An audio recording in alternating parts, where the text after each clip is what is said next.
কথাটা মাথায় রাখেন মাসুদ সাহেব। আপনারা দমানোর জন্য বাহুবল উপজেলা ছাত্রদল শুধুমাত্র যথেষ্ট। ছাত্রদল নামলে শুধুমাত্র যদি ছাত্রদল নামে আপনার একটা গুন্ডা বাহিনীও দাঁড়াইতে পারবে না এই রাজপথে। কথাটা মাথায় রাখেন মাসুদ সাহেব। ছাত্রদলের সামলানোর ক্ষমতা আপনার নাই।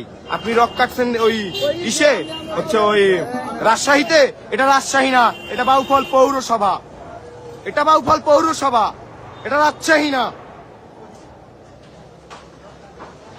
আমরা দেখে নিমু, সময় হইলেও দেখে নিমু ইনশাল্লাহ। এর প্রতিবাদ এবং এর প্রতিরোধ 100% হবেই হবে।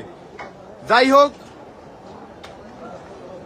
বাংলাদেশ জাতীয়তাবাদী ছাত্রদল কখনো অন্যায়কে প্রশ্রয় দেয় নাই, ভবিষ্যতেও দিবে না।